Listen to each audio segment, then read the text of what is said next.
자, 스가랴서 2장 8절. 자, 우리 같이 합독하시겠습니다. 2장 8절. 다 같이 시작. 이는 만군의 주가 이같이 말함이라. 그 영광 후에 그가 너희를 약탈한 민족들에게 나를 보내셨나니 이는 너희를 손대는 자가 그의 눈동자를 손대는 것이기 때문이라. 여러분, 우리가 사실 이 배웠던 그 내용 안에는 우리가 좀 몇 가지 꼭 짚고 넘어가야 할 사항이 있는데요. 이 에덴 동산의 사건은 성경 전체를 이렇게 볼 수 있는 안목을 열어주는데 큰 도움을 주고 있습니다. 그러니까 적은 도움이 아니라 아주 큰 도움을 주는데요. 우리는 뭘 생각해 볼 수 있냐면은 하나님의 말씀이 어떻게 변질되어 가는가를 우리가 한번 생각해 볼 수 있도록 힌트를 준 것이 에덴 동산에 있었던 사건입니다. 우리 에덴 동산의 사건을 한번 우리 에덴으로 다 상상의 나래를 우리 에덴 동산으로 돌아가서 그쪽으로 이제 다 에덴 동산에 들어가 봅시다. 들어왔습니까? 여러분들은 아담과 하와고 여러분과 저는 사단 앞에 있습니다. 이제 우리 에덴 동산에 들어가서 보면 하나님은 분명히 말했습니다. 먹지 말라. 먹는 날에는 죽으리라 라고 했습니다. 인간이 가지고 있는 탐욕과 욕심이 뭔지 사단은 너무나도 잘 알고 있습니다. 그래서 하나님께서 먹지 말라. 먹는 날에는 죽으리라는 이 말을 어떻게든지 변형시켜서 하나님의 하지 말라는 일을 하도록 유도하는 것이 사단이 하고 싶은 일이겠죠. 그래서 먹지 말라, 먹는 날에는 죽으리라 라는 말을 점점 옮겨가서 죽지 아니하리라 이렇게 말을 바꾸어 놓는 과정에 여러 가지 대화가 있었습니다. 자, 이건 뭘 이야기하느냐? 성경을 하나님이 우리에게 주셨죠. 이 성경을 주셨을 때 에덴 동산에서 하나님이 하신 말씀을 변형하고 바꾸듯이 사단이 이 성경을 변개하지 않겠습니까? 또 하나, 성경 해석을 변개하지 않겠습니까? 여러분 생각은 어떠세요? 사단이 아무것도 손을 안 댈 것 같습니까? 아닙니다. 하나님께서 먹지 말라 먹는 날에는 죽으리라를 결국 먹고도 죽지 아니하리라로 바꿀 만큼 사단은 어떤 작업을 할 것입니다. 그래서 오늘날 이 성경은 오랫동안 공격을 받아왔습니다. 성경의 내용을 약간씩 변경시키다든가 혹은 성경을 해석한다는 어떤 신학이라는 이름으로도 성경을 해석했습니다. 사실은 많은 분들이 신학을 하고 그 다음에 교단에 안수를 받아서 목사로 인정을 받고 목회를 하고 있기 때문에 신학을 하셨던 많은 분들에게는 사실 제가 오늘 이렇게 이야기하는 이야기들은 전부 다 사람들에게 굉장한 공격의 대상이 될 수도 있고 또 사람들이 아니 무슨 소리 하는 거야? 자기는 신학을 안 했나? 이렇게 얘기할 수도 있겠지만 저는 좀 여러분들에게 많은 문제점들의 신학의 맹점들, 문제점들에 대해서 한번 짚고 넘어가고 싶습니다. 왜냐하면 먹지 말라 먹는 날에는 죽으리라는 이 말이 사실 성경에는 많은 부분이 그렇게 돼 있다는 것입니다. 예를 들어서 오늘 제가 여러분들에게 하고 싶은 설명 중에 하나가 무엇이냐면 바로 이스라엘이라는 한 나라에 관한 이야기입니다. 이스라엘은 분명히 한 이스라엘이라는 나라로 지명이 되어 있지만 구약에 있는 이스라엘이 어느 날 교회라는 이름으로 둔갑하기 시작했고 이제는 이스라엘이라는 이름이 나올 때마다 사람들이 읽으면서 교회라는 생각을 하면서 자꾸 이스라엘을 읽고 지나가게 됩니다.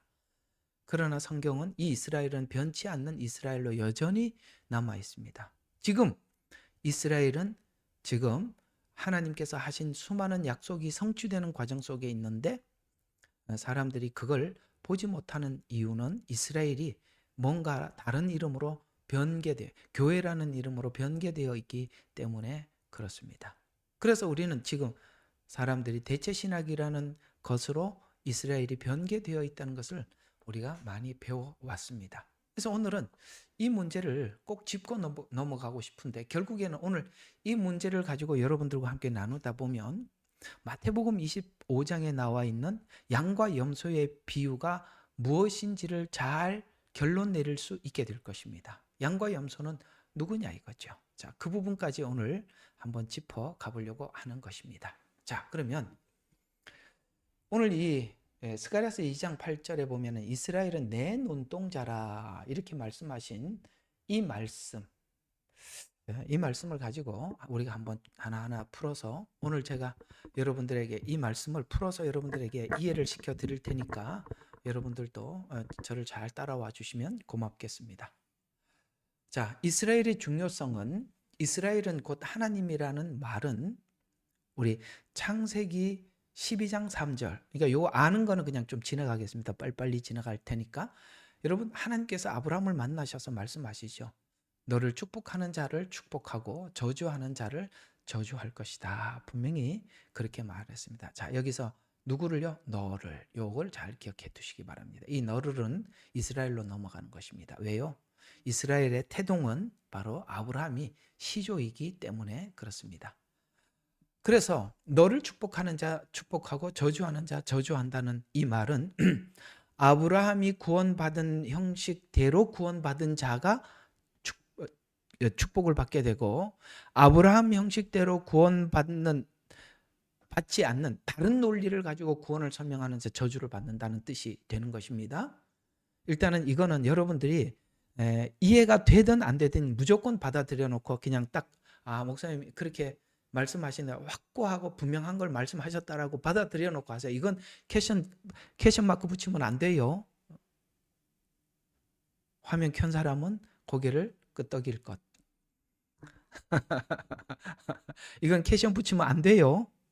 자, 따라서 자, 너를인 아브라함이고, 스가랴서 2장 8절은 그 너를이 아브라함의 후손인 이스라엘이라고 분명히 말했고, 이스라엘을 내 눈동자라고 말했습니다. 자, 그러면 이렇게 되는 겁니다.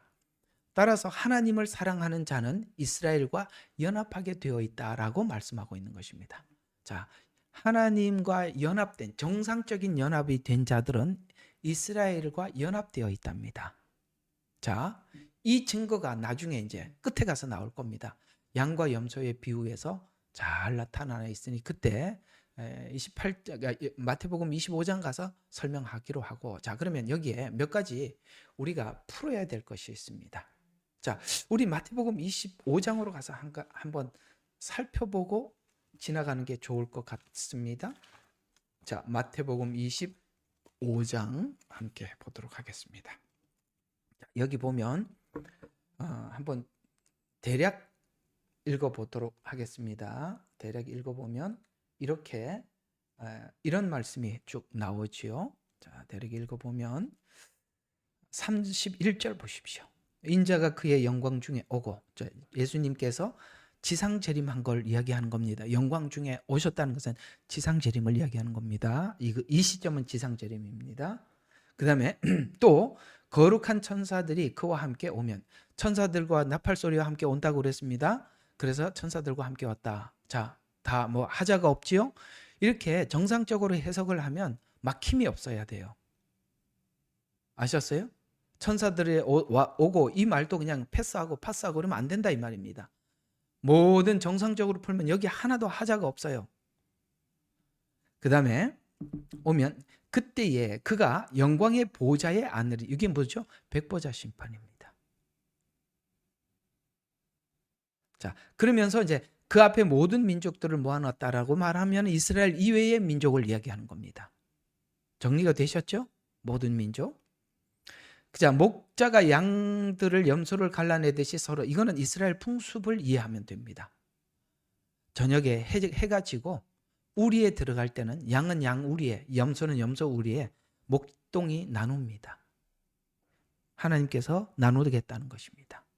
갈라놓으리라. 그래서 갈라놓는단 말입니다. 그래서 왕이 그 오른편에 있는 자들에게 말하기를. 왜 왕이라고 표현했을까요? 천년 왕국의 왕이기 때문에 그렇습니다. 하나도 문제가 안 되죠? 정확하게 풀리잖아요. 왜 왕이라고 표현했다? 이런 말들이 거저 있는 게 아니라 이 말입니다. 천년 왕국의 왕이라는 뜻이죠. 오른편에 있는 사람들에게, 오른편은 하나님 이스라엘은 축복이라는 뜻입니다. 왼편은 저주라는 뜻입니다. 자, 여기서 이제 우리 하나 풀어볼 수 있는 재밌는 이야기가 하나 있어요. 자, 오른뺨을 치면 왼뺨을 돌려야 된다. 이렇게 나와 있죠. 맞나요? 오른뺨을 치면 왼뺨을 돌려야 된다. 자, 그럼 우리가 서로 마주 있다고 보자고요. 이쪽을 봐야 되는구나. 카메라가 여기 있네. 자, 이렇게 있어요. 자, 여러분들이 이제 제 앞에 이렇게 마주 보고 있어요. 그러면 상대방이 오른뺨을 맞으려면, 오른쪽 뺨을 맞으려면 내가 어떤 손으로 때려야 되죠? 왼손으로 때려야 되잖아요. 그 왼손에 맞았다는 것은 저주의 손으로 맞았다는 거예요. 이거는 수치요 모욕이라 이 말이에요. 저주를 선언한 거다. 이해가 갑니까? 그냥 한 대 맞았으면 더 한 대 때리라고 해라 이런 말이 아니라 아주 수치스러운 모욕을 받은 거예요. 그냥 이렇게 맞은 거하고 이게 왼손으로 맞은 건 다르다 이 말입니다. 만약에 오른손으로 때렸다면 오른쪽 손등으로 때린 거겠죠. 왼손으로 때렸다면 왼쪽 손바닥으로 때린 거겠죠. 이건 전부 다 이스라엘의 아주 수치스러운 상태를 이야기하는 것입니다. 그래서 오른쪽, 왼쪽은 그렇게, 오른쪽은 축복, 왼쪽은 저주 이렇게 이해하시라 이 말입니다. 자, 말하기를 오라 내 아버지의 복을 받은 자들아 세상에. 자, 왕인데 아버지의 복을 받아. 왕은 예수님을 이야기하고 아버지의 복은 예수 그리스도를 보내준 복음을 받은 자들을 이야기하는 겁니다. 복을 받은 자, 요건 뭐죠? 아브라함의 복을 받은 자들이죠. 자, 복은 받은 자들에게 말하기를 오라 세상의 기초가 놓인 이래로 너희를 위하여 준비한 그 왕국, 정확하게 왕국, 천년 왕국을 이야기하는 겁니다. 그러니까 천년 왕국에 들어가기 직전이니까 어디죠? 7년 마지막 끝 무렵이죠. 백보자 심판이죠. 왕국을 이어받으라. 이는 내가, 자, 여기서 이게 이제 풀어야져야 돼요. 내가가 누구냐? 여기 동그라미, 이게 중요한 거예요. 내가가 누구냐에 따라서 양과 염소의 비유는 달라지는 거거든요. 자, 여기서 말은 굶주렸다, 목말랐다, 나그네 되었다. 우리는 뭐죠? 그렇게 떠돌아다니는 사람 보고 뭐라 그러더라? 노숙자. 노숙자가 생각이 안 나. 노숙자. 경상도 말로는 걸비 뭐 이렇게 표현하기도 하고 그다음에 노숙자 뭐 이런 이야기죠. 그러니까 우리는 이런 사람들이 노숙자들에게 도와주는 것, 그게 곧 예수님이다.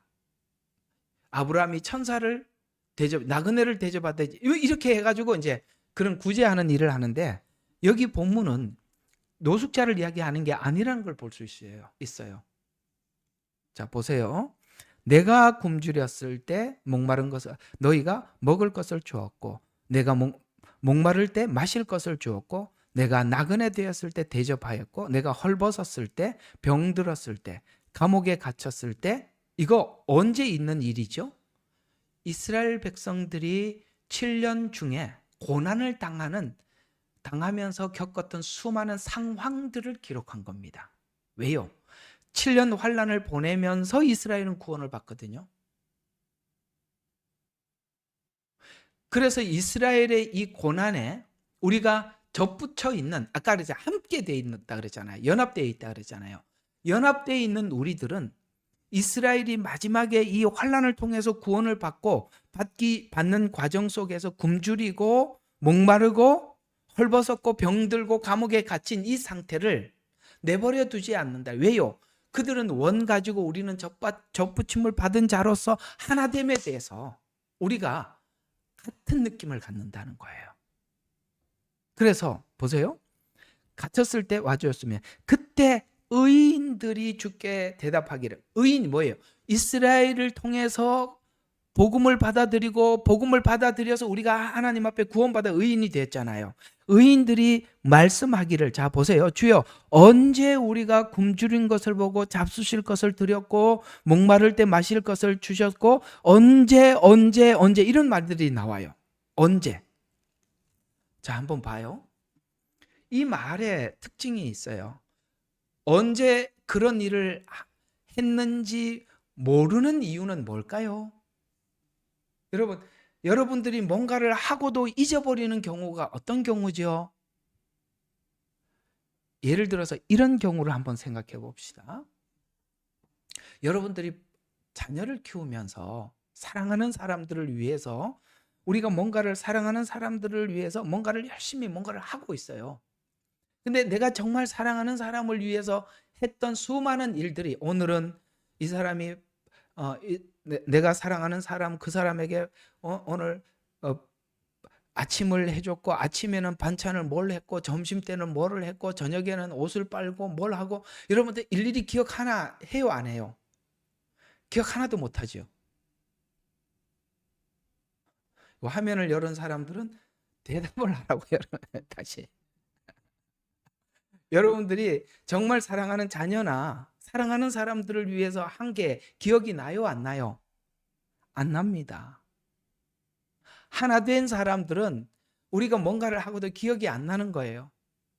내가 여러분들이 정말 사랑하는 어떤 대상을 위해서 했던 수많은 일들은 기억에 나지도 않는 것이 정상입니다. 그런 것처럼 내가 언제 그랬습니까? 라는 말은 자연스럽게 당연히 하나가 되어 있었고 연합되어 있었다라는 말을 하고 있는 것이 아니겠어요? 그래서 내가 언제 이런 말을 하는 것입니다. 그러나 40절 보세요. 왕이 대답하여 그들에게 말씀하시기를, 진실로 내가 여기 너희에게 말하노니, 여기 있는, 자, 아까 내 형제라 그랬습니다. 아까는 내가라고 말씀하셨고 여기 내 형제라고 말했습니다. 그러니까 잘 들어봐요. 아까 말하는 내가는 예수님이 분명한데 그 내가가 누구로 나왔어요? 내 형제로 나왔다 이 말이에요. 근데 그 형제들이, 우리가 다 형제 자매인데 그 중에 누구라고요? 자, 가장 작은 자 하나에게 곧 한 것인, 곧 나에게 한 것이다. 자, 여러분 이렇게 이제 압축이 됐습니다. 그러면 두 가지를 찾으면 돼요. 하나는 뭐냐면 작은 자가 누구냐 이거죠. 그리고 내 형제가 누구냐 요거를 찾으면, 자, 그러면 작은 자가 여기에 핵심이 되겠죠. 작은 자에게 한 것이, 그 형제 중에 작은 자라고 했으니까 형제 중에 작은 자가 누군지를 찾으면 오늘 여기 누군지 이게 딱 드러나지 않겠어요? 자, 형제 중에 작은 자가 누군지 신명기 7장 7절로 가봅시다.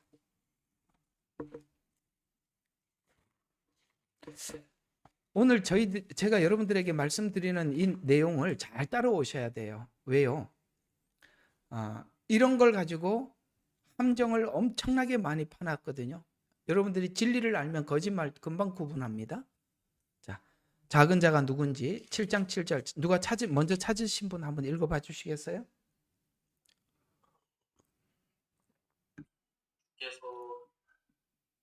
주께서 그분의 사랑을 너희 위에 두시고 너희를 택하신 것은 너희가 다른 민족보다 수가 많음이 아니라 너희가 모든 민족 중에서 가장 적기 때문이니라. 아멘. 여기 택하신 거는 누구죠? 이스라엘입니다. 근데 이스라엘은 뭐라고 말했죠? 너희가 모든 민족 중에서 가장 작다. 여기 작은 자라고 했죠. 여기 등장했습니다.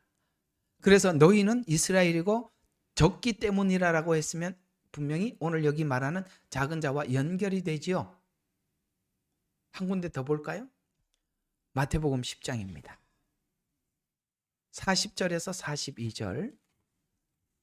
마태복음 10장 40절에서 42절입니다.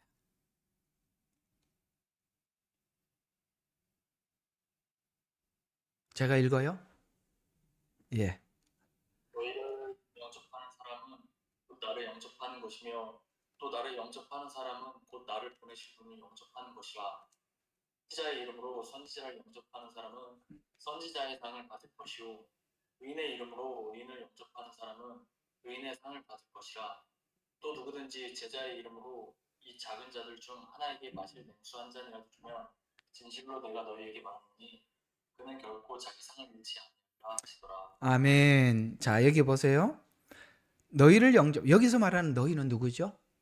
지금 제자들에게 하는 말이잖아요. 그럼 제자들 중에 이방인이 있었나요? 한 명도 없었습니다. 이게 이야기는 무엇을 의미하느냐면 이스라엘은 예수 그리스도 곧 하나님을 증거하는 증거자로 보냄을 받은 자들입니다. 그래서 너희를 영접하는 사람은 곧 나를 영접하는 것이다. 지금 하나님은 뭐를 하고 있느냐? 이스라엘은 곧 하나님이다라는 의미로 연결을 시키고 있는 것입니다. 너희는 곧 나다 이렇게 표현하고 있죠. 공감하시죠? 그래서 너희를 영접하는 사람은 나를 영접하는 것이다.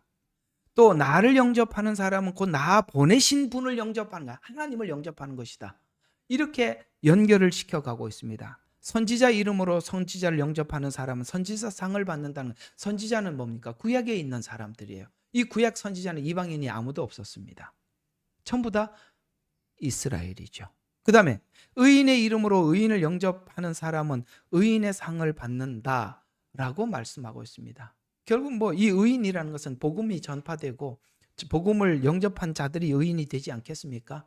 그 예수님께서 십자가에 죽으시고 부활하신 그 복음을 전파하는 그 복음을 받은 자들을 이야기하는 것입니다. 그래서 영접하는 사람들 의인의 상을 받을, 또 누구든지 제자의 이름으로 작은 자라는 말이 또 나와 있죠. 예수님의 제자가 작은 자래요. 그러면서 하나에게 마실 냉수 한 잔이라도 주면, 요 냉수 한 잔이라는 것이 이게 이제 한국식으로 풀면 안 돼요. 여러분, 그 중동에는 냉수 한 잔이 대단한 겁니다. 그래서 한 잔이라도 주면 진실로 내가 너희에게 말하노니 그는 결코 자기 상을 잃지 아니하리라 이렇게 말씀하셨어요. 자, 그러면 오늘 신명기 7장 7절, 마태복음 10장 40절과 42절을 보고 오늘 어디죠? 어디야? 스가랴 2장 8절 스가랴 2장 8절 이 세 개를 딱 연결시켜 보면 이렇게 나오는 것입니다. 이스라엘은 곧 하나님이라는 표현의 의미인데, 이 표현은 이스라엘과 하나님이 동일하다는 말이 아니라 대표성, 이스라엘은 곧 하나님이라는 대표성의 원리로 설명을 하고 있다는 것이죠. 그래서 하나님께서 이스라엘에게 하나님의 이름을 알려주었기도 하였고 이스라엘과 언약도 했고 이스라엘을 통해서 구원의 목적이 뭔지도 계속 설명을 했었어요. 그래서 하나님의 이름도 이스라엘을 통해서 드러냈고 언약도 목적도 드러내는 대상으로 삼으셨다는 뜻으로, 그래서 이스라엘을 통해서 하나님은 이스라엘을 내 소유다, 내 백성이다, 내 눈동자다, 이스라엘은 나다, 나를 드러내는 통로다, 이렇게 설명을 했던 것입니다. 자, 그러면 이는 이스라엘을 대하는 태도가 곧 하나님 자신을 대하는 태도와 같다라고 마태복음 10장 40절부터 42절에 조금 전에 말씀을 드렸었어요. 자, 그러면 이제 다시 아브라함 창세기 12장 3절로 돌아가서 이렇게 되는 겁니다. 이스라엘을 축복한다는 것은 아브라함에게 말씀하셔, 아브라함을 축복하는 것, 너를 축복하는 자를 축복하고 너를 저주하는 자를 저주한다는 말이 이제 이 연결을 통해서 정확하게 좀 더 광범위하게 풀어지는 것이죠. 그렇다면 이렇게 되는 겁니다. 이스라엘에게 드러내신 그것을 하나님을 드러낸 것을, 지금 이스라엘을 보는 게 아니라 이스라엘에게 드러난 하나님을 믿는 거죠. 이해가 가요? 예. 여러분은 저를 믿지는 않을 겁니다. 내가 그랬죠. 저 믿지 말라고. 저를 안 믿고 저를 통해 역사하시는 하나님을 믿는 거 맞지요? 맞습니다. 우리는 이스라엘을 믿는 게 아니에요. 이스라엘에게 나타난 하나님을 믿는 것입니다. 그래서 우리가 미우나 고우나 이스라엘을 통해 나타난 하나님을 믿기 때문에 이스라엘을 목마를 때 마실 것을 주고 병들을 때 찾아가 감옥에 있을 때 돌아보는 것입니다. 그래서 하나님은 지금 이렇게 말하는 겁니다. 이스라엘에게 나타난 하나님을 공유하고 인정하는 것은 하나님의 일하시는 방법에 대해서 함께하는 것으로 마치 하나님을 경외하는 것으로 간주한다는 의미로, 반대로 너를 저주하는 자를 저주한다는 이 말의 의미는 이스라엘을 선택해서 이스라엘을 통해서 하나님을 드러내고 이스라엘에게 언약한 것을 공유하지 않고 그것을 인정하지 않는다는 뜻으로 이해가 가요? 결국 사단이 성경을 보는 눈이 있어요. 사단도 성경을 보는 눈이 있으니까 이스라엘과 교회를 떨어뜨려 놓으면 교회가 혼자 독단적으로 굴러가잖아요. 그러면 원가지에서 떨어진 상태에서 자기가 원가지라고 주장하게 됨으로써 오늘 여기 본문대로 표현하면 주님이 오시면 둘을 갈라내겠다는 거예요. 이렇게 한번 생각해요. 이스라엘 역사를 가장 정확하게 세밀하게 표현한 건 구약이에요. 맞죠? 신약에서는 이스라엘 역사에 대한 이야기가 많지 않아요. 교회에 대한 이야기지.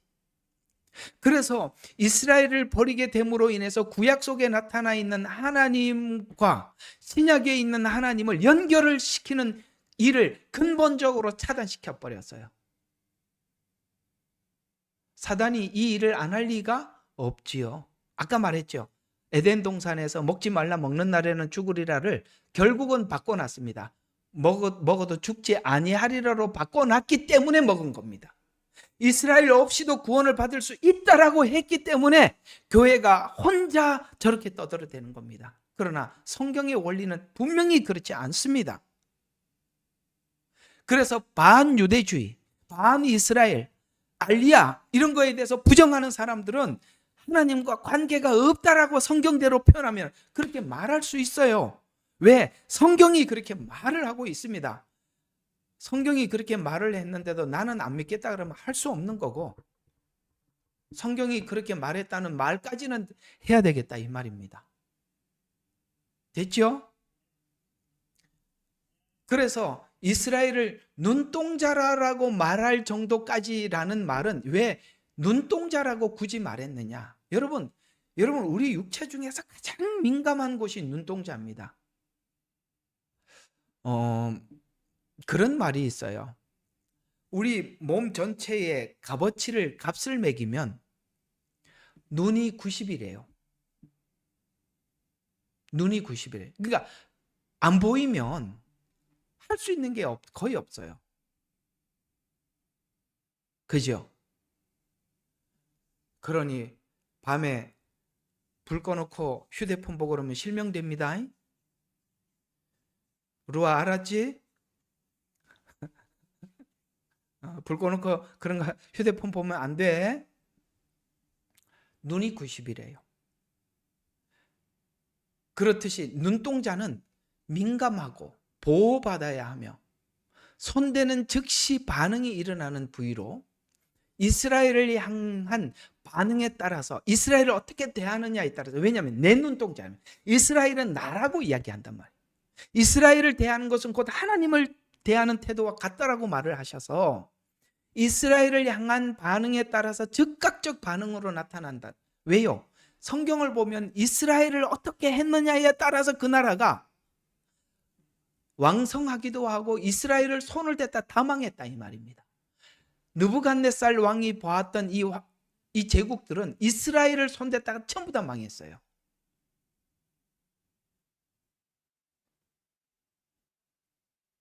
이상하게 우리가 배운 신학은 반유대주의예요. 저는 누구죠? 김종철 감독이죠. 그분이 브래드 TV 그분이 이야기하는 건 너무 충격받았어요. 대한민국 국민들에게 교회 가서 조사를 해봤더니 이스라엘에서 반유대주의가 옛날에 독일이 유태인들을 아우슈비츠 가스실에 넣을 때보다 더 높대요. 아니 우리가 이스라엘하고 무슨 상관이 있어요? 우리가 이스라엘하고 전쟁해 본 적이 있어요? 뭘 해본 적이 있어요? 아무 관계가 없어요. 그런데 이상하게 우리 한국 사람들은 특히 교회에서 그렇게 유대인들에 대해서 혐오적인 발언을 설교 시간에 많이 해와서 우리는 은연중에 뭐가 있냐면 이 유대인들은 쳐 죽일 놈들, 예수님을 십자가에 못 박은 아주 원수 같은 민족, 이렇게 우리가 이해를 하고 있어요. 그러나 우리가 이스라엘을 바라봤을 때는 그렇게 보지 말라고 했습니다. 하나님은 이스라엘을 향해서 내 사랑하는 자라 이렇게 표현했어요. 사랑하는 자. 하나님이 사랑하니까 우리도 사랑하는 거예요. 가보면 마음에 안 들어요. 저기 이스라엘 되게 가보고 싶지만 갔다 오고 나면 2번 다시 보기 싫어요. 그러나 하나님이 사랑하신다 하잖아요. 자, 그런 의미에서 마지막 때 이스라엘이 고난을 당할 때, 오늘 여기 양과 염소의 비유가 그겁니다. 이방인이 그 이스라엘 어떻게 대하는가에 따라서 태도가 다르듯이 이스라엘과 연합된 사람들은 하나님이 선택하고 하나님을 증거하는 자를 사랑하고 함께 한다는 거예요. 하나님이 이스라엘을 통해서 하나님을 나타내 보이려고 하다 보니까 사단이 이스라엘을 통해서 하나님을 나타내 보이는 걸 알고 있어요. 그러니 그걸 나타내 보이지 않게 하기 위해서 사단이 가만히 있겠어요. 그러니까 그들은 정말 그렇게 하나님 앞에 선택을 받아서 정말 고생하는 거예요. 그건 여러분 공감하십니까? 이스라엘이 선택을 받아서 저 고생한다는 거 공감하십니까? 그렇단 얘기예요. 예. 그런 것처럼 자, 이스라엘과 하나 된 자는 원가지에 붙은 자로 접붙임을 받은 자가 되어 연합된 태도를 갖게 되는데, 오늘 여기 이제 마태복음 25장에 양과 염소가 결정적인 이 이스라엘과의 관계에 대해서 질문하는 결정적인 증거인데요. 양과 염소의 비유는 심판의 기준이 단순한 선행이 아니라 지극히 작은 자에게 한 것이 곧 내게 한 것이라는 이 말씀으로 하나님과 연합된 자들, 곧 언약 백성, 하나님의 형제들을 어떻게 대하는가가, 곧 하나님을 어떻게 대하는가가 증거가 돼요. 그래서 이제 아까 내가 작은 자가 누구인가를 아까 풀었어요. 그러면 양은 누구냐 이거죠. 양. 오늘 마지막 때 하나님이 갈라내셔요. 마지막에 그러니까 이 단이 이 단이라는 말의 뜻이 무슨 뜻이냐면 한자로 달을 이 끝단이라는 뜻이거든요. 이게 달을 이 끝단이라는 말은 무슨 말이냐면 끝까지 이 길이 구원을 받는 길이라고 쭉 마지막까지 갔어요. 근데 달을 이 끝단 끝에 가보니까 다르더라는 거예요. 얼마나 억울해요. 이렇게 가면 구원받는다, 이렇게 가면 천국 간다라고 믿었는데 끝에 가보니까 아니네.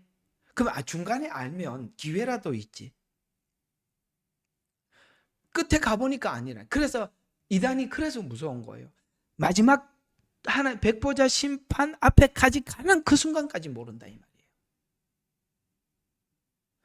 그래서 양은 하나님과 연합된 자들은 이스라엘의 언약을 받아들인 자로 이스라엘이 마지막까지 증거하는 과정에서 그들이 구원받고 증거하는 과정에서 그 증거한 일로 인해서 옥에 갇히고, 오늘 여기 있는 마지막 때 이스라엘이 당할 수많은 사건들을 제가 기록했다 그러잖아요. 이렇게 어려운 이런 시간을 보낼 때 같이 함께하는 태도를 갖는 자들이라는 것입니다. 또 그러면 염소는 누구냐 이거죠. 여기 염소는 왼편으로 가라라는 자들인데요. 하나님과 연합된 자들을 거부하는 자가 이스라엘의 고난을 거부하는 것과 같다. 그러니까 여러분 우리가 이스라엘에 대해서 어떻게 해야 그러니까 이건 이제 제가 이렇게 좀 설명을, 그러니까 이스라엘 말고도 우리가 가까이 느낄 수 있는 것으로 이렇게 설명한 적이 있었죠. 여러분들에게 구원받고 하나님의 자녀가 되고 은혜를 묵상을 하다 보면 가장 우리 모두가 가장 먼저 떠오르는 사람이 있어요. 누구겠어요? 당연히 우리를 전도한 사람이에요. 여러분을 전도한 사람이 참 생각이 안 날 수가 없지요. 저는 지금도 저를 전도한 그 할머니가 생각해요. 그건 벌써 천국 가고 없을 겁니다. 제가 중학교 다닐 때 연세가 많은 할머니였어요. 그 할머니가 저를 전도하셨거든요. 지금도 보면 정말로 고맙다고, 저는 수도 없이 감사하다고 표현하고 싶어요. 근데 지금 천국 가서 그건 분명히 가고 없을 겁니다. 중학교 다닐 때 그 나이가 아마 70이 넘으셨는데 지금 있을 리가 없을 겁니다. 난 정말 잊을 수가 없지요. 또 하나, 교회에 와서 여러분들을 잘 양육한 양육자들일 겁니다. 그렇죠? 여러분, 내가 교회에 와서 목회자를 통해서 양육을 받으면서 목사를 보고 이 죽일 놈, 나쁜 놈 이렇게 할 사람이 없어요. 그게 어떻게 그게 가능합니까? 우리를 양육해준 고마운 사람들인데, 전도해주고 양육해준 이스라엘이 마치 인류 전체로 봤을 때 그런 역할을 했던 사람이라고 주님은 그렇게 말씀하고 있는 거예요. 내가 그들을 통해서 나를 나타냈다. 그들을 통해서 나를 증거했다.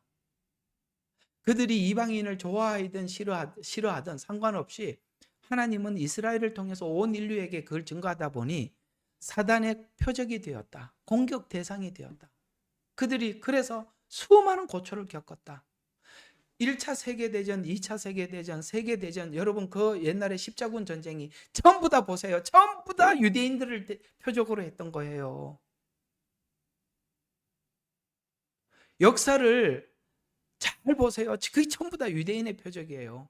이번에 시드니에도 본다이 비치에서 그 사람 15명인가 16명 사망했지요.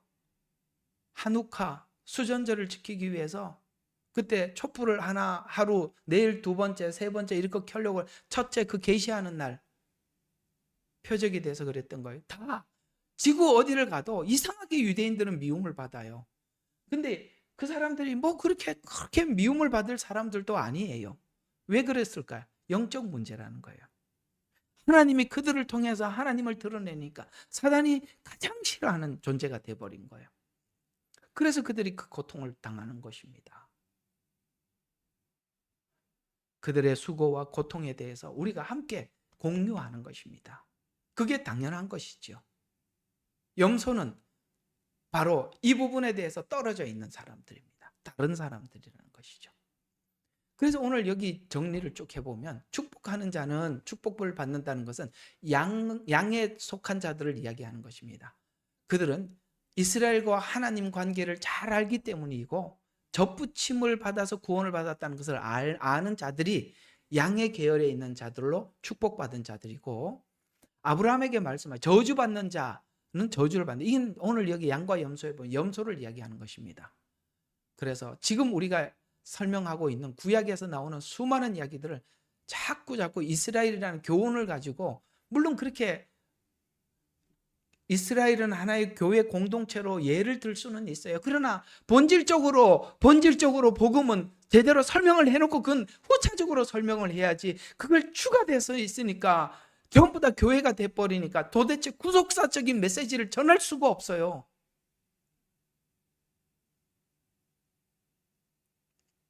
여러분과 제가 하고 있는 이 성경 공부의 좋은 점은 뭐냐면, 이런 부분들을 그저 우리의 교훈으로만 취급하는 게 아니라 구속사적인 관점에서 이 이스라엘을 소개하고 설명을 하니까 여러분들이 와닿잖아요. 이 사단의 깊은 전략은 이스라엘과 교회를 갈라놓는 것입니다. 이스라엘이 중요한 이유는 아브라함에게 하신 언약이 중요하기 때문입니다. 이방 신자들을 우리는 영적 이스라엘이라고 표현을 하고 있어요. 그 다른 말로 영적 아브라함의 후손이라, 이런 뜻입니다. 그래서 너의 후손이 하늘의 별처럼 많을 것이다라는 이 말은 하늘에 세어봐라, 셀 수 없나이다. 잘 들어봐요. 하나님께서 아브라함에게 말씀하셨어요. 네가 하늘의 별을 세어봐라. 셀 수 있느냐? 셀 수 없습니다. 바다의 모래를 세어봐라. 셀 수 있느냐? 셀 수 없습니다. 이 말이 어디 하나 나오는 데 있는데 기억하십니까? 요한계시록 7장에 14만 4천을 따라 나오는 수많은 셀 수 없는 무리, 같은 이야기예요. 이스라엘 때문에 이방인들이 셀 수 없는 수많은 사람들이 흰옷을 입고 나오는 거예요. 하나님이 이스라엘을 통해서 이 엄청난 구원의 역사를 이루어가는 겁니다. 이렇게 성경은 설명이 되어 있어요. 자, 그러면 조금 더 이제 여기까지밖에 못했구나. 오늘 못할 줄 알았어요. 다음 주에 또 해야 돼요. 참, 이거 엄청 성경을 보는 이게 눈이 참 중요한 부분이거든요. 자, 한번 보세요. 이방 신자들은 모두 영적 아브라함의 후손을 가져. 그러면 이 믿음이 뭐냐면 아브라함이 가진 믿음을 가진 자라는 뜻이에요. 다시, 여러분은 아브라함만 그 믿음을 가진 게 아니라 아브라함이 가졌던 믿음을 저와 여러분이 가졌기 때문에 영적 아브라함의 후손이에요. 자, 그러면 그걸 제가 좀 설명을 해보겠습니다. 자, 우리 언약에 대해서 한번 생각해 보죠. 최초의 언약이 어디서부터 시작됐을까요? 아담에게 찾아와서 하신 언약입니다. 뭐라고 말씀하셨죠? 여자의 후손을 통해서 뱀의 머리를 밟을 것이다. 이게 최초의 언약입니다. 그리고 난 이후에 자, 창세기를 1장부터 11장을 머릿속에 이제 막 구상을 해봐야 돼요. 자, 몇 장부터 몇 장? 1장부터 11장. 물 좀 마시고요. 자, 우리 다시 창세기 1장부터 11장으로 이제 우리 머리가 이제 그쪽으로 쫙쫙쫙 갑니다. 자, 이제 설명을 한번 해볼게요. 거기 보면 하나님이 최초의 여자의 후손을 통해서 뱀의 머리를 밟을 것이라고 최초의 첫 번째 언약을 했습니다. 그리고 아벨과 가인이 탄생을 하는데 아벨의 후손이 죽고 가인의 후손이 계속 후손을 이어나가죠. 창세기 읽어보셨죠? 족보에 보면 전부 다 가인의 후손이죠. 그러다가 하나님이 개입을 해서 셈을 주시죠. 하나님이 개입을 안 했더라면 의인의 후손들이 시작도 못했을 것입니다. 그런데 가인의 후손들이 계속 죄를 지어서 무슨 일이 있었죠? 6장쯤 와서 노아 심판이 있었습니다. 그리고 무지개 언약을 하지요. 다시는 물로 심판하지 않겠다. 물로는 안 하겠다는 것입니다. 불로는 하시겠다는 겁니다. 물로는 안 하겠다는 겁니다. 지금 인류가 느끼는 게 뭘까요? 죄인으로 추방되어서 죄가 발전하고 하나님은 죄를 그냥 두지 않는구나. 반드시 이 죄에 대해서 묻는구나. 그 물음은 심판이구나라는 것을 노아 시대를 통해서 경험합니다. 자, 그럼 노아 이후에 답이 있어요, 없어요? 답이 없습니다. 답이 없습니다. 인류가 여기에서 벗어날 방법이 없어요. 그래서 그 후손들이 노아 심판을 보고도 바벨탑을 쌓더라. 이게 무슨 뜻인지 아십니까? 노아의 심판을 보고도 바벨탑을 쌓더라라는 말의 뜻은 제가 여기에 조금 누가 마이크를 켜신 분이 있어서 좀 끄고 하겠습니다. 이게 누가 켜셨나? 혹시 자기 마이크를 한번 점검을 해보시면 누가 끄셨는 모양인데 잘 끄셨습니다. 감사합니다. 자, 이게 무슨 말이냐면 심판을 본다고 해서 사람이 하나님이 원하는 의로운 의인이 되지 않더라는 겁니다. 여러분, 심판을 설명을 하면 사람들이 구원받겠지? 아니라고 설명하는 겁니다. 심판을 경험을 하고 노아 세 식구가 살았어요. 그죠? 그래서 심판을 보고 난 이후에 하나님이 원하는 사람이 되어갔느냐? 아니더라. 심판으로는 사람이 그렇게 안 되더라. 심판을 우리 실력으로 면할 방법을 찾지. 구원의 하나님께 부르짖지 않더라가 바벨탑 사건이라 이 말이에요. 정리가 되셨어요? 그러면 인간은 지금 인류는 최악의 절망에 빠져버린 겁니다. 심판을 보고도 구원을 외치지 않아. 바벨탑을 쌓아. 이런 절망적인 상황 속에 하나님이 개입해서 누구를 불렀어요? 아브라함을 부르는 게 11장이잖아요. 11장은 바벨탑 사건과 동시에 뭐가 있어요? 아브라함을 선택해서 부른 사건이 드디어 동시에 나옵니다. 여기에 구원에서 인간은 완전히 배제되어 있는 상태, 구원을 구하지도 않고 찾지도 않는 상태에서 하나님이 개입을 해서 구원을 시작했다가 아브라함 이야기의 출발인 겁니다.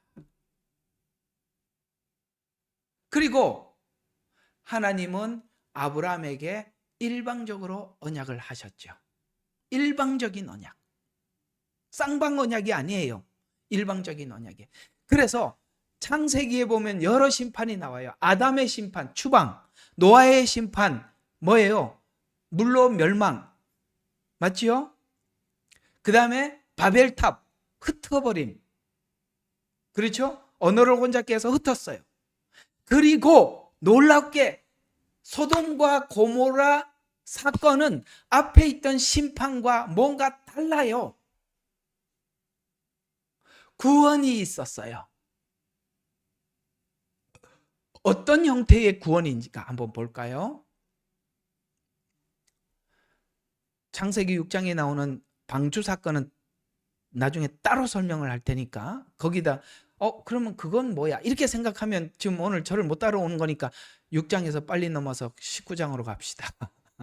19장, 창세기 19장에 가보면 이런 말씀이 시작됩니다. 소돔과 고모라의 심판이 등장을 할 때 롯의 가정이 소돔과 고모라 성 안에 있었습니다. 그리고 불로 심판한데 여기서 뭐가 다르냐면 심판만 하는 게 아니라 구원도 설명을 해주고 있다는 것에서 앞에 심판과 다르다는 거예요. 어떻게 다르냐? 보세요. 방주를 지어서 노아 가족이 들어가서 구원을 받는 게 아니라 지금 소돔과 고모라 심판에서는 뭐가 다르냐면 누군가를 생각해서 구원을 하십니다. 여러분, 소돔과 고모라 성을 심판한다는 얘기를 하나님께서 아브라함에게 하시고 아브라함이 하나님께 중보하지요. 성경을 읽어봤다 안 읽어봤다? 읽어봤죠. 중보합니다. 이건 예수님의 중보. 요한복음 17장을 이야기하는 겁니다. 중보를 합니다. 그리고 하나님은 아브라함을 생각하사 롯을 구원해냅니다. 이 무슨 뜻일까요? 너를 축복하는 자라는 뜻이 담겨 있습니다. 이건 뭘 의미하느냐? 롯은 아브라함을 따라다니면서 결국 헤어지긴 했지만 17장인가 그쯤에 헤어질 겁니다. 헤어지기는 했지만 롯은 아브라함을 따라다니면서 뭘 발견했냐면 하나님의 일하심을 봤습니다. 아셨어요? 가나안 땅에 들어오게 하셨고 사라를 되찾아오게 하시기도 하였고 언약하는 모습도 보았고 하나님과 그죠? 쭉 봤습니다. 그래서 아브라함과 하나님이 언약을 하고 난 뒤가 19장이죠. 왜요? 15장에서 언약을 했으니까 19장은 그 한참 뒤의 이야기잖아요. 그래서 언약의 당사자는 누구? 아브라함. 롯은 아브라함에게 일하신 하나님을 본 자로서 잘 들어요. 접붙임을 받은 자. 이렇게 설명을 해나가고 있는 겁니다. 그래서 롯을 구원할 때 아브라함을 생각하사라는 표현은 아브라함은 중보자. 지금 누구를? 롯을 위해서 중보했어요. 예수님 요한복음 17장에 중보하셨습니다. 그리고 십자가 위에서 가장 완벽한 중보를 하셔. 아버지여 저들을 용서해 주시옵소서. 저들이 하는 일을 알지 못한 나이다. 완벽한 중보로 예수님의 생애를 마치게 됩니다. 이걸 로마서 제가 5장인가 하면서 대표성의 원리라고 설명한 적 기억하십니까? 아담 한 사람으로 말미암아 온 인류가 죄를 거했고 예수 그리스도 한 분으로 말미암아 온 인류가 의롭게 돼. 이걸 보고 대표성의 원리라 그랬죠. 롯을 구원하실 때 하나님이 아브라함을 생각한다는 것은 아브라함과 한 언약을 생각한 겁니다. 그것 때문에 아브라함은 그 언약을 기초로 하나님 앞에 중보할 수 있었고, 하나님은 아브라함에게 언약을 하셨기 때문에 아브라함을 통해서 뭐예요? 롯의 가정을 구출할 수 있었던 것입니다. 이것은 소돔과 고모라 심판은 앞에 있는 심판과 그런 측면에서 성격이 완전히 다른 것입니다. 아브라함을 기억하사라는 말은 다른 말로 예수님을 기억하사라는 대표성을 설명하려는 점진적인 원리인데, 이렇게 예수 그리스도의 복음은 점진적으로 증거해요. 그래서 어떻게 점진? 아담, 아브라함, 이스라엘, 이방. 자, 그러면 이제 몇 가지 좀 하고 이제 다음 주에 왜 우리가 가져야 되는 믿음이 아브라함과 똑같은 믿음이어야 하는가는 다음 주에 설명을 하고 여기까지는 하도록 해보겠습니다. 자, 한번 봅시다. 그러면 왜 하나님은 한 번에 다 설명해 주지 않으시고 이렇게 조금씩 열어가야만 했을까? 점진적으로 계시해야 되는 건가? 이렇게 점진적으로 이방인에게 아담, 그 다음에 아브라함, 이스라엘, 이방. 자, 이런 구도는, 이런 형태는 사도행전에도 나타나 있는데, 하나님께서 사도들에게 복음을 전하라고 하셔서 대중에게 복음을 전파합니다. 그러자 믿는 각 사람에게 성령이 임하는 것을 눈으로 보게 하지요. 그래서 사도들이 조금 깨닫기 시작합니다. 이제는 예수 그리스도를 구주로 받아들이니까 하나님께서 성령을 인쳐 주셔서, 인을 쳐서 하나님에게 내 거야라고 표시를 하더라. 쉽게 말해서 내 거라고 하나님이 인을 치시더라는 거예요. 그래서 사도들이 지난 날에는 율법을 지켜서 구원을 받는다고 생각을 하고 있다가 예수님을 영접하니까 성령이 임하는 걸 보면서 이제는 구원이 믿음으로 의롭게 될 수 있구나라는 것을 사도들이 하나 둘 받아들이기 시작합니다. 근데 그것이 유대인에게 처음에 그렇게 하시다가 나중에는 이방인들에게도 그렇게 하시더라는 거예요. 그래서 유대인들의 그 유대인들인 사도들이 생각이 바뀌기 시작하는 거예요. 유대인과 이방인의 하나님이 믿음으로 의롭게 하셔서 차별을 없앴구나 라고 하나 둘 접근하고 받아들이게 되어서 고넬료 집안에 가서 고넬료에게 복음을 전파하고 나중에 예루살렘 회의를 열어서 유대인들이 이방인과 연합하는 것에 대해서 그 율법이 담이니까 그 담을 헐자라고 해서, 왜 이런 식으로 하나님이 강조를 해요? 다음 단계 이거야. 다음은 이렇게 해. 그 다음은 이렇게 해. 이렇게 하지 않느냐 이 말이에요. 왜 그렇게 하지 않죠? 하나님은 우리의 자유의지를 존중하시기 때문에 그렇습니다. 그래서 하나님은 저런 귀신들이 말하는 잡신과 달라요. 잡신은 안 하면 죽인다 이렇게 하게 하고, 하나님은 이해시키시는 분이세요. 오늘 낮에 여러분들에게 설교하면서 말씀드렸죠. 생각해봐라. 새가 그냥 퍼덕퍼덕 날아다니면 새가 한 마리 날아다니는구나 이렇게 하지 말고 생각 좀 해봐라. 그 꽃을 이래 보면서 아이고 예쁘다 이런 소리만 하지 말고 생각 좀 해봐라. 생각해봐라. 생각. 알았어요? 네. 기도 세게 해가지고 믿음이 들어오는 게 아니라 생각해서 믿음이 든대. 왜요? 하나님의 우리의 사고를, 우리 자유의지를 그냥 이렇게 깨고 들어오는 게 아니에요. 만약에 깨고 들어올 수 있었더라면 문 밖에 서서 왜 두드려요? 그냥 문 확 열고 들어와 버리지. 그렇잖아요. 요한계시록에 그랬잖아요. 내가 문 밖에 서서 두드리노니 누구든지 내 음성을 듣고 문을 열면, 이건 내가 열어주면,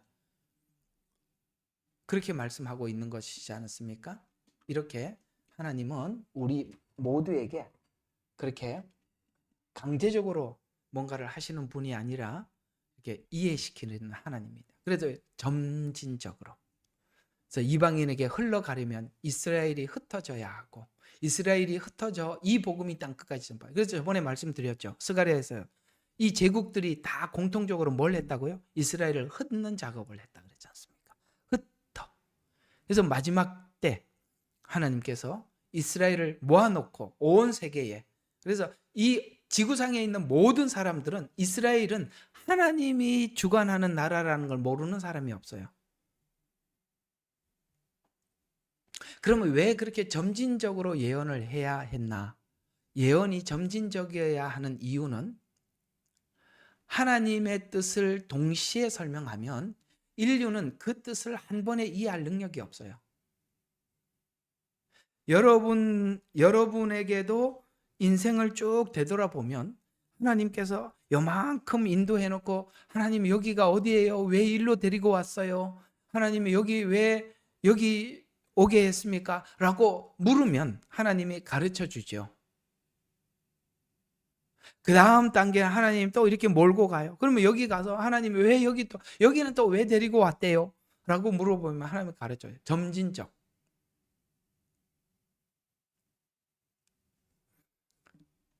한 번에 설명을 하면 그걸 알잖아요. 요셉을 하나님이 점진적으로 계시해 줍니다. 그죠?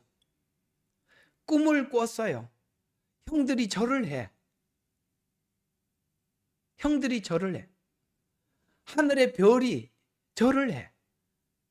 이 바보 같은 요셉은 자기를 미워하는 줄도 모르고 형들인데 그 말을 했네. 가뜩이나 미워 죽겠는데 아니 내가 니한테 절한다고. 그래서 팔려간 거예요. 얼마나 바보인지 이제 아시겠어요? 철딱서니가 하나도 없는 거예요. 정말 멍청한 거예요. 할 말 못할 말 다 하는 거예요. 그게 무슨 애굽의 총리 대신이 되겠어요? 그래서 결국 가보니까 결국은 형제들이 와서 절을 해. 그는 보디발 집에 팔렸을 때 왜 팔렸는지 몰랐을 겁니다. 그건요, 요셉을 시험하는 거예요. 성실성을 시험하고 그의 욕구, 정욕을 시험한 겁니다. 성실성. 그래서 거기 가서 성실하게 했습니다. 왜 요셉을 쓰셨냐? 철딱서니는 없었으나 성실하다는 거예요. 정직하다는 거예요. 왜 여러분들에게 복음을 보여주시나? 마음이 정결한 거예요. 정직해서 그래요. 하나님이 정직한 사람은 언젠간 찾아옵니다. 하나님을 이용해 먹으려고 하는 사람은 하나님이 만나주질 않아. 그거는 그 문제예요. 왜 저 사람들은 뭔가가 괜찮아 보이는데 왜 하나님 안에 알 수 없어요. 그 안에 정직도는, 진실함은 하나님만 파악하고 있어요. 우리는 몰라. 우리는 겉으로 보기에는 잘해 보여도 하나님은 알고 계시겠죠.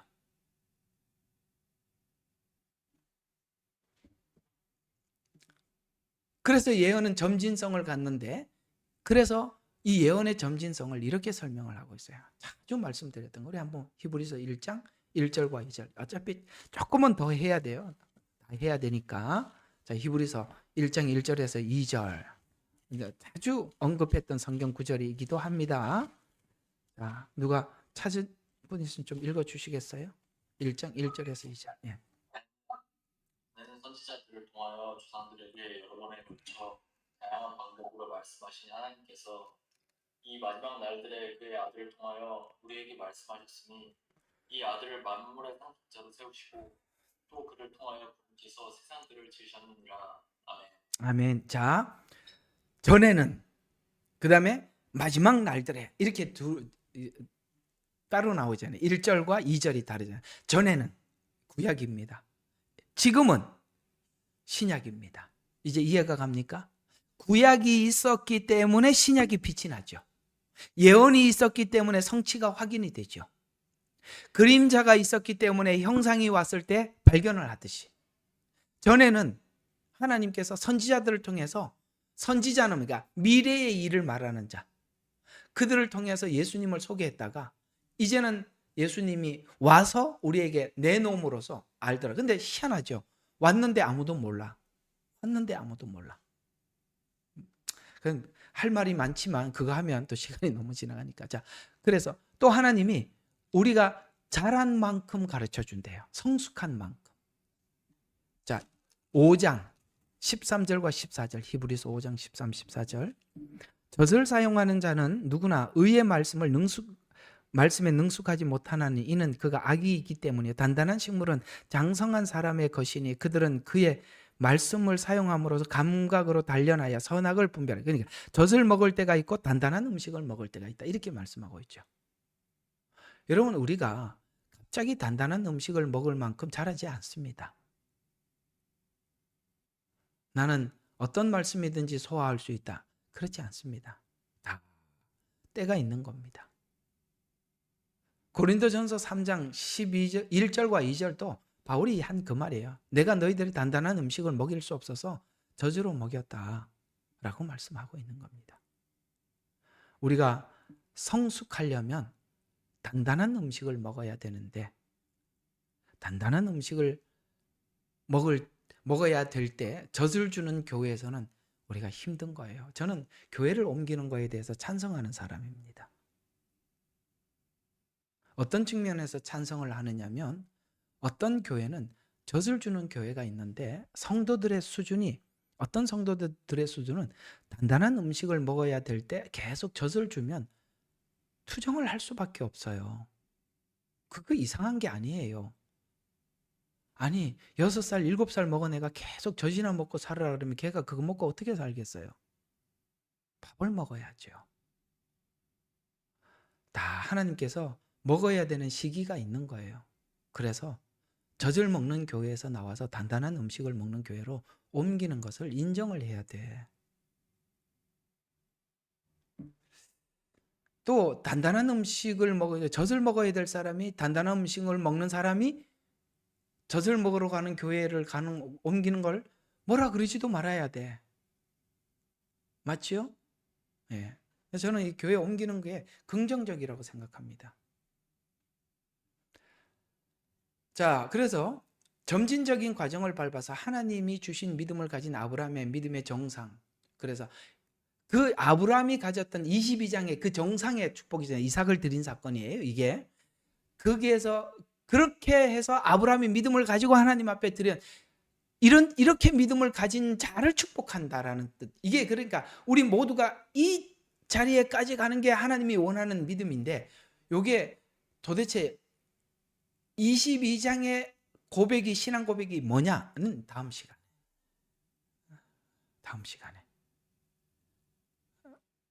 우리는 옛날에 그런 생각을 했어요. 아브라함 믿음은 누구도 근접할 수 없는 아브라함만의 믿음이고 우리는 그저 아브라함 이렇게 하면 되겠는데 그죠? 그냥 우리 아브라함 그러지 말고 아가 한 10개 붙고 나중에 그 뒤에 겨우 그냥 그다음에 브라함은 작게 다윗 다윗 하고 나는 다윗 이렇게 이런 믿음인 줄 알았는데 무슨 제 표현 이해가 가지요? 예. 그런 거는 다윗이나 아브라함 정도가 하는 거고 저는 그냥 발꿈치에 때만큼 딱 붙이면 그래도 천국 가는 거 감사합니다가 아니라 하나님이 다 아브라함이 가졌던 믿음과 같은 믿음으로 만들어 놓겠다는 거예요. 예. 그거 다음 시간에 설명할게요. 기대가 되죠. 놀랍죠. 내가 아브라함의 믿음을 갖는다고? 예, 그럼요. 여러분들이 하나님 앞에 심는 믿음도요. 창세기 22장의 믿음이 거기까지 들어가 있는 겁니다. 심어서 열매를 맺는 걸 믿기 때문에 심는 거예요. 여러분 하나님 앞에 이렇게 드리는 헌금들 여러분 부활의 믿음이 있기 때문에 심는 거예요. 다 하나님이 거기까지 가게 하는 겁니다. 다음 주에는 그 얘기로 여러분들과 함께 나누겠습니다. 자, 우리 정리를 한번 해보겠습니다. 자, 오늘은 하나님이 성경을 통해서 쭉 관찰한 게 뭐라고요? 예언은 점진적이었다. 그죠? 아브라함은 이스라엘이고 이스라엘은 하나님이고 그들을 성경은 작은 자라고도 표현하기도 했고 우리의 형제라고 표현을 했어요. 그들은 원가지고 접붙임을 받아서 우리는 하나된 자라고 말합니다. 하나된 자로서 이스라엘을 위해서 기도하는 건 당연하고 이스라엘에게 관심을 갖는 건 당연하고 이스라엘은 하나님 눈동자라고 했으니 그들을 대하는 건 곧 우리 가슴 속에 하나님을 대하듯이 대하는. 이스라엘이 하는 짓이 밉든 안 밉든 상관없이 하나님이 사랑한다고 하니 우리도 사랑. 그들이 옥에 갇혀서 고난을 당하고 괴로움을 당할 때 우리도 같은 괴로움을 느끼는 것이 지체된 한 몸으로서 당연히 느끼는 거예요. 오른팔 왼팔이 있는데 오른팔이 아이고 아파라 손가락에 피가 나면 왼팔이 야 네 손 네가 알아서 해 그럽니까? 오른팔 네가 다쳤으니까 오른팔 네가 알아서 해 이렇게 하지 않잖아요. 그죠? 왼손이 막 이거 웬일이냐 하면서 막 붕대 갖다가 감아주고 오른손이 하던 일을 대신해주고 그러지 않겠어요? 이게 한 몸이죠. 이스라엘은 교회와 그렇게 하나가 되어 있다라고 설명을 하는 것입니다. 앞으로 이 반유대주의에 대해서 그렇게 이해하고 설명하고 그러는 자들은 야 이거 위험하다. 성경에는 저들을 염소라고 했다. 마지막에 갈라낸다고 했다. 여러분 그렇게 이해하시고 그들에게 그게 아니라고 설명을 해주시면 좋겠습니다. 기도하고 마치겠습니다. 하나님 오늘은 작은 자가 누군지 아버지 하나님 내 형제가 누군지 우리가 함께 살펴보았습니다. 신명기 7장 7절에는 이스라엘은 하나님께서 네 형제들 중에서 작은 자라고 말씀하셨고 마태복음 10장 40절과 41절에는 그 작은 자가 이스라엘이라고 말씀하셨고 스가랴서 2장 8절에는 이스라엘은 내 눈동자라라고 말씀하셔서 하나님은 어디를 가든지 이스라엘을 곧 하나님과 동일시 여겼습니다. 그리고 우리에게 이방 민족인 우리에게 말씀하셨습니다. 그들을 대하는 태도와 마음가짐이 곧 나를 대하는 것과 동일하다라고 말씀하셨으니 주여 오늘 이 말씀을 통해서 많이 변질된 아버지 하나님 이 복음을 구분할 수 있는 지혜를 주시옵소서. 아버지 하나님 우리 욕심과 마음에 따라서 함부로 성경을 해석하지 않게 해주시고 성경이 어떻게 말씀하고 있는지 하나님 관점을 가질 수 있는 우리 주생명 선교교회 예레미야 눈물교회 성도들이 되게 해 주시옵소서. 감사합니다. 예수님 이름으로 기도드렸습니다. 아멘.